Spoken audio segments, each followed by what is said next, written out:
Billy and Acacia Catterley are now 68 years old, and they retired over 30 years ago at the age of 38 with a little over 500K in their investments. And since then, they've used their investments for income and they haven't worked. And now their nest egg it's grown to over $1 million and it's been keeping up with inflation. I found this story so fascinating that I wanted to share it with you because we can take away some advice from these two and apply it to your own retirement journey. If I haven't met you yet, I'm Dave Zoller. I run a retirement planning firm, Streamline Financial, with my business partner, Tim, and our team of 5 people. And if you're nearing retirement or if you're in retirement already, I put some helpful free resources down below in the description below if you want to check those out. So Bill and Acacia, they retired over 30 years ago with 500K, a little over 500K, and they've been traveling around the world since then. So how did they do it? The number one piece of advice is they took 2 years to plan their retirement before the date that they actually retired. So they didn't just decide one day that they were going to sell everything or retire from their jobs. They took 2 years to really, while they were working, to really create a draft retirement plan. And then they tried to poke holes in it for about 2 years and try to find reasons why it wouldn't work. So they really stress tested their retirement plan. And then the second piece of advice, really the most important part of their plan, according to them, was they wanted to make sure that their expenses and their needs were accurate. So when they first came up with the idea, they went back the previous 2 years and they looked at what their expenses were. And then they closely tracked their expenses from the day that they decided this for the following 2 years to make sure that they were in line with what they thought. And I agree that having a good understanding on what your needs and expenses are in retirement is a key number. Really, if you think about it, if you've got that incorrect, then it doesn't matter how much you have saved. If the amount that you need each month isn't correct or accurate, it can really throw off the success of a plan. So taking the time now to track these numbers is a worthwhile investment. One of the favorite ways that I've seen people do this is using mint.com is one recommendation. There's other tracking softwares out there. You can do it manually too, but just making sure that you're paying attention. It is a time investment to do it, but it will be worth it.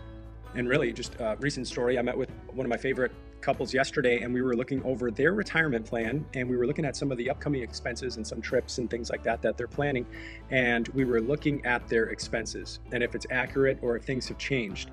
And very quickly, we'll call her Jane, was able to pull up her phone and look at, oh, last month expenses were this month we've already spent this, but we prepaid a couple things for fall vacations and things like that. Short story is they are able to track their spending and have a good picture of what they're spending and what their normal expenses, really their needs and what their wants are. And from what I've seen, the people that can do that and track that have a much higher chance of success with retirement planning, or at least feel a lot more comfortable with their plan. So this story of Bill and Acacia, it's an inspiring story and it's good to apply what worked to them to your own journey. But we also need to remember that was 30 years ago and it's not today. And there's some big differences between that time period and this time period. Really, they retired right at the beginning of a wonderful bull market for the following 9 years. And if you've heard of the sequence of returns risk, the year that you retire makes a big difference on the success of your plan. Now, there are some ways to make sure that you protect yourself from retiring at the wrong time. For instance, there are quite a few people that retired right in 2007 or 2006, right before the financial crisis. And they implemented some of these strategies to be able to make it through that period and come out on top and really, most importantly, to feel confident and not have to feel like they were stressed and needed to go back to work because they wanted to be retired. They had a plan for what retirement was. And thankfully, they were able to do that. The other big difference between 30 years ago and today is for Bill and Acacia, if they had a conservative portion of their portfolio in bonds or other conservative assets, they were most likely able to return or get a yield of 5 to 8% just on those bonds. Now, we're not going to see anywhere close to that these days, right? So all in all, this is a great story and I encourage you to watch the clip. I'll put the link in the description below and get inspired, take away pieces of advice that you can apply to your own plan. But also remember, we've got to back it up with practical and wise financial advice and retirement planning advice to make sure that you're on the right path for your own retirement, not somebody else's. So if you need help planning your retirement, please reach out to me. I'd be happy to talk with you if we've got the space available. And if you like this video, please subscribe so that I'll see you in the next video. Take care.